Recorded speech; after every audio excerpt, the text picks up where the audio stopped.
ശ്രീ പ്രേംലാൽ, തിരുവനന്തപുരത്തേക്ക് സ്വാഗതം. അല്ലേ? Thank you. ഈ ഇന്ത്യ വളരെ ജാഗ്രതയോടെയാണ് നിൽക്കുന്നത്. കാരണം പശ്ചിമേഷ്യൻ സംഘർഷത്തിൽ വലിയ പ്രതിസന്ധിയിലേക്ക് കടക്കാനുള്ള സാധ്യത ഉണ്ട്. ഇന്ധനത്തിൻ്റെ കാര്യത്തിലായിരിക്കും അത് ഏറ്റവും കൂടുതൽ ദൗർലഭ്യത്തിലേക്ക് പോകുന്നത്. തൊട്ടയൽ രാജ്യമായ പാകിസ്ഥാനിലെ സ്ഥിതി നമ്മൾ കണ്ടുകൊണ്ടിരിക്കുകയാണ്. അതെ, 1 ലിറ്റർ പെട്രോളിന് 300-ലധികം കടന്നു. അവിടെ പണ്ടേ സാധാരണ ജീവിതം ദുസ്സഹമാണ്, നമ്മൾ അങ്ങനെയല്ലല്ലോ. അപ്പോൾ കരുതൽ ഫണ്ടൊക്കെ ഉണ്ടെങ്കിൽ പോലും അതീവ ജാഗ്രതയിൽ പോവുകയാണ്. ഇതിനി രൂക്ഷമാകാനുള്ള സാധ്യത ഏത് വഴിക്കാണ്? കാരണം അയഞ്ഞു തുടങ്ങുന്നു എന്ന് ഒരു ഭാഗത്ത് നമ്മൾ കാണുന്നുണ്ട്. കഴിഞ്ഞ ദിവസം പ്രധാനമന്ത്രി ഇറാൻ പ്രസിഡന്റുമായിട്ട് ടെലഫോണിൽ സംഭാഷണം നടത്തി. അതൊക്കെ നമുക്ക് വലിയ പ്രത്യാശ നൽകുന്ന കാര്യവുമാണ്. എങ്ങനെ തോന്നുന്നുണ്ട് കാര്യങ്ങൾ?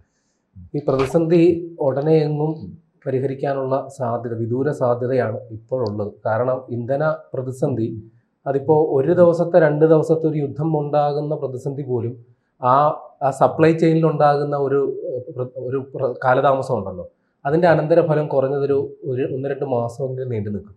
ഇപ്പോൾ യുദ്ധം തുടങ്ങിയിട്ട് 2 ആഴ്ച പിന്നിട്ട് കഴിയും. അപ്പോൾ നമ്മൾ ആലോചിക്കണം. ഒരു ഉദാഹരണം കൂടി പറയാം.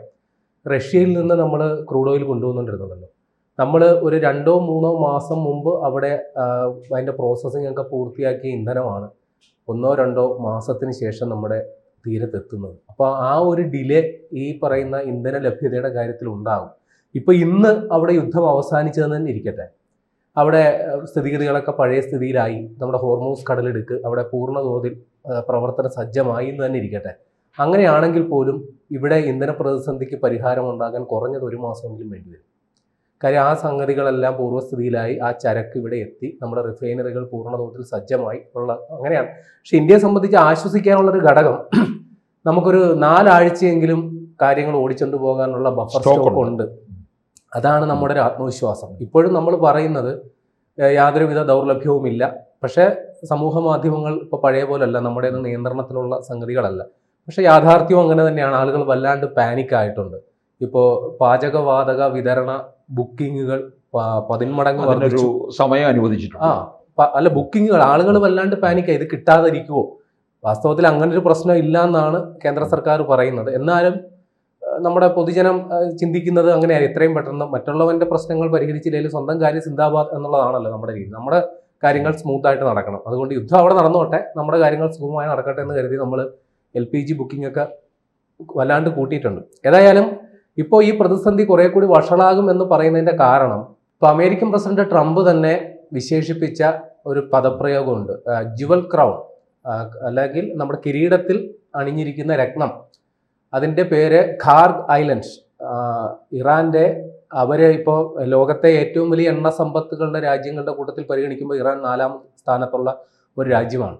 അങ്ങനെയുള്ള ഇറാൻ്റെ 90% വരുന്ന എണ്ണ സമ്പത്ത് അടങ്ങിയിരിക്കുന്ന ഒരു ദ്വീപിലാണ് ഖാർഗ് ഐലൻഡ് എന്നാണ് ആ ദ്വീപ് അറിയപ്പെടുന്നത്. അതുകൊണ്ട് തന്നെയാണ് ട്രംപ് അതിനെ അവരുടെ കിരീടത്തിലെ രത്നം എന്ന് വിശേഷിപ്പിച്ചത്. പണ്ട് നമ്മൾ കോഹിന്നൂർ രത്നത്തെക്കുറിച്ച് ഇപ്പോഴും നമ്മൾ വിലപിച്ചുകൊണ്ടിരിക്കുന്നത് പോലെ ഇറാന്റെ കിരീടത്തിലെ രത്നമാണ് ഈ ഖാർഗ് ഐലൻഡ് എന്ന് പറയുന്ന സംഗതി. അപ്പോൾ അവർ ഈ നമ്മുടെ ഗൾഫ്, പേർഷ്യൻ ഗൾഫ് എന്ന് പറയുന്ന കടൽ പ്രദേശത്ത്, കുറച്ചുകൂടി പറഞ്ഞു കഴിഞ്ഞാൽ ഒമാന്റെ ഇറാന്റെ ബുഷൈർ എന്ന് പറയുന്ന തുറമുഖത്ത് നിന്ന് 22 കിലോമീറ്റർ മാറി സ്ഥിതി ചെയ്യുന്ന ഒരു ദ്വീപാണ് ഈ ഖാർഗ് ദ്വീപ് എന്ന് പറയുന്ന സ്ഥലം. വലിയ വലിപ്പമൊന്നുമില്ല. മൊത്തം അതിൻ്റെ വിസ്തൃതി എന്ന് പറയുന്ന 20 ചതുരശ്ര കിലോമീറ്റർ മാത്രം വരുന്നൊരു ദ്വീപ്. അതിൻ്റെ നീളം എന്ന് പറയുന്നത് 5 മൈൽ നീളവും വീതി 4.5 കിലോമീറ്റർ വീതിയുമുള്ള ഒരു ദ്വീപ്. പക്ഷേ ഈ ദ്വീപിനൊരു കുഴപ്പമുണ്ട്, അവിടെ തൊടുന്നതെല്ലാം പൊന്നാണ്. ഒരേ സമയം 8-10 വലിയ കൂറ്റൻ എണ്ണ കപ്പലുകൾ വന്ന് അടുക്കാനായിട്ടുള്ള സജ്ജീകരണമുള്ള ഒരു സ്ഥലമാണ് ഈ ഖാർഗ് ഐലൻഡ്. അവിടെ ഒരു ഇറാനെ സംബന്ധിച്ച് അത് അവരുടെ ഏറ്റവും വലിയ സമ്പത്ത് മാത്രമല്ല, ഏറ്റവും വലിയ ദൗർബല്യം കൂടിയാണ്. കാര്യം ഈ ദ്വീപ് ഏതെങ്കിലും ഒരു രാജ്യം പിടിച്ചെടുത്ത് കഴിഞ്ഞാൽ ആ ദ്വീപ് അവർക്ക് മറ്റ് ശത്രു രാജ്യത്തിന് അവരുടെ ഒരു സൈനിക താവളമാക്കി മാറ്റാനും സാധിക്കും. ഇറാനെതിരെ യുദ്ധം നയിക്കാൻ പറ്റിയ ഒരു ഇടമായിട്ട് കൂടിയാണ് ഈ ഖാർഗ് ദ്വീപിനെ അവർ വിശേഷിപ്പിക്കുന്നത് അല്ലെങ്കിൽ കരുതപ്പെടുന്നത്. മുമ്പ് ഇറാഖുമായിട്ട് യുദ്ധമുണ്ടായ സമയത്ത് 80-കളിലോ മറ്റോ ഈ ദ്വീപ് ഒന്ന് ആക്രമിക്കപ്പെട്ടിരുന്നു. അവിടുത്തെ എല്ലാവിധ നിർമ്മിതികളും നശിപ്പിക്കപ്പെട്ടിരുന്നു. അതിനുശേഷം 90കളിൽ ഈ ദ്വീപ് ഇറാൻ പുനഃസൃഷ്ടിച്ച് അവിടെ അവരുടെ എണ്ണ പരിവേഷണ സംഗതികളെല്ലാം പുനഃസൃഷ്ടിച്ച് ഇറാന്റെ ഇപ്പോഴുള്ള സാമ്പത്തിക അഭിവൃദ്ധിയുടെ പ്രധാന നട്ടെല്ല് എന്ന് പറയുന്നത് ഈ ദ്വീപാണ്. അപ്പൊ ആ രീതിയിൽ വന്നിരുന്ന ദ്വീപിനെ ആക്രമിക്കുക എന്ന് പറഞ്ഞു കഴിഞ്ഞാൽ അത് ലോകത്തെ ഇപ്പോൾ ഇറാനെതിരെ അന്താരാഷ്ട്ര ഉപരോധങ്ങൾ ഉണ്ടെങ്കിൽ തന്നെയും ഒളിഞ്ഞും തെളിഞ്ഞും ഇറാനിൽ നിന്നുള്ള എണ്ണയാണ് പല രാജ്യങ്ങളിലും അത് ഇന്ത്യയിലടക്കം എത്തുന്നത്. അപ്പോൾ ഈ ദ്വീപ് ആക്രമിക്കപ്പെടുക എന്ന് പറഞ്ഞു കഴിഞ്ഞാൽ അവിടെ നിന്നുള്ള എണ്ണ വരവ് പൂർണ്ണമായും നിലയ്ക്കും. ഇറാനിൽ നിന്ന്, അതായത് ലോകത്ത് മൊത്തം സപ്ലൈ ചെയ്യുന്ന ഇന്ധനത്തിന്റെ 20% ഇറാനിൽ നിന്നാണെങ്കിൽ അത് പൂർണ്ണമായി ഇല്ലാതാകുന്നത് വലിയ രീതിയിലുള്ള ഇന്ധനക്ഷാമത്തിലേക്ക് കാര്യങ്ങൾ എത്തും എന്നുള്ളത് നിസ്സംശയം പറയണം. ഇപ്പൊ തന്നെ ഒരു ബാരൽ ക്രൂഡ് ഓയിലിന് $100 വരെയാണ് വില വന്നിരിക്കുന്നത്. അത് നമ്മളിപ്പോ ആ ഒരു അന്തരീക്ഷം നിൽക്കുന്നു. അത് കടന്നുപോയി കഴിഞ്ഞാൽ കാര്യങ്ങൾ കൈവിട്ടു പോകും എന്നുള്ളത് ഉറപ്പാണ്. ഏതായാലും ആ ദ്വീപ് ആക്രമിക്കപ്പെട്ടിരിക്കുന്നു. ട്രംപ് തന്നെ പറഞ്ഞേക്കുന്നത് അവിടെ ഞങ്ങൾ ചറപറാന്ന് ബോംബൊക്കെ ഇട്ടു. ഈ ഹോർമുസ് കടലിടുക്ക് വഴി ഇന്ത്യൻ കപ്പലുകൾക്ക് കടന്നു പോകാനുള്ള വഴി കൊടുത്തിട്ടുണ്ട്. ഇപ്പൊ കഴിഞ്ഞ ദിവസമൊക്കെ കടന്നുപോയി. പ്രധാനമന്ത്രിയും പ്രസിഡന്റുമായിട്ടുള്ള ഒരു ടെലിഫോൺ വിളിയിലാണ് ഒരുപക്ഷെ എനിക്ക് തോന്നുന്നു അത്തരത്തിലുള്ള ഒരു പ്രത്യാശയൊക്കെ നമുക്ക് ലഭിക്കുന്നത്. അല്ല, ഈ ട്രംപ് അവിടെ ഈ ദ്വീപില് ബോംബാക്രമണം നടത്താനുള്ള കാരണമായിട്ടും പറയുന്നത് ഈ ഹോർമൂസാണ്. അപ്പൊ അമേരിക്കയിലോട്ടടക്കം മറ്റ് മിഡിൽ ഈസ്റ്റ് രാജ്യങ്ങളിൽ നിന്നുള്ള ഇന്ധനവും അമേരിക്കയിലോട്ട് പോകുന്നത് ഈ ഹോർമൂസ് കടലിടുക്ക് വഴിയാണ്.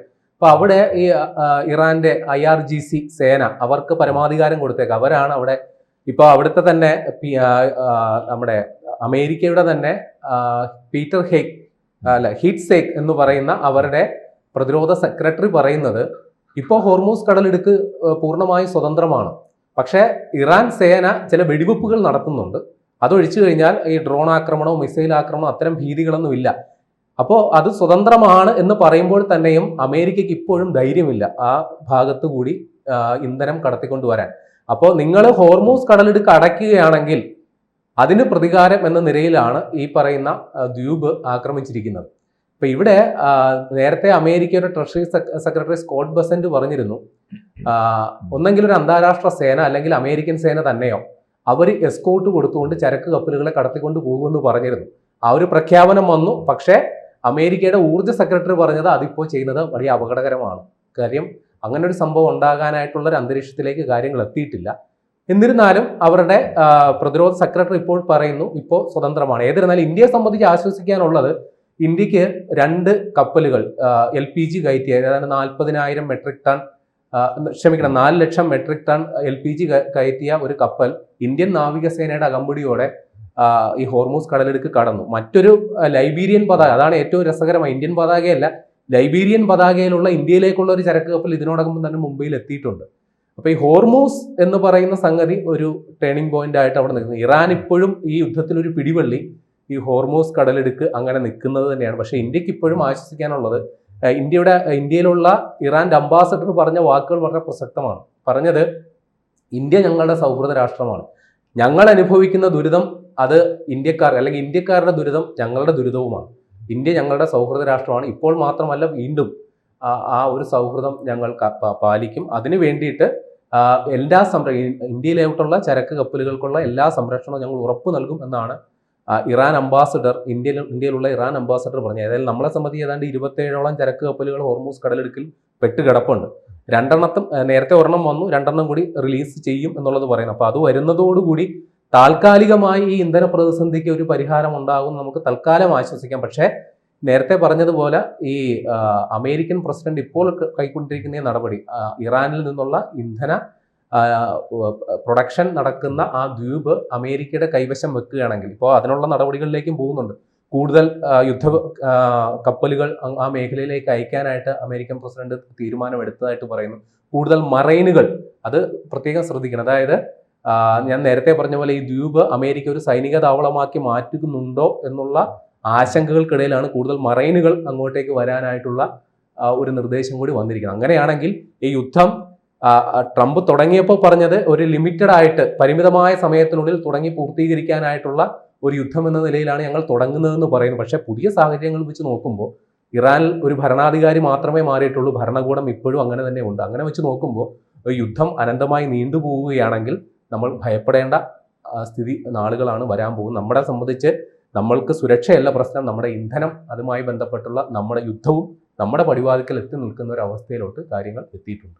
കൂടുതൽ വാർത്തകളും വിശേഷങ്ങളും നിങ്ങളിലേക്ക് എത്താൻ ABC മലയാളം സബ്സ്ക്രൈബ് ചെയ്യുക, ബെൽ ബട്ടണും അമർത്തുക.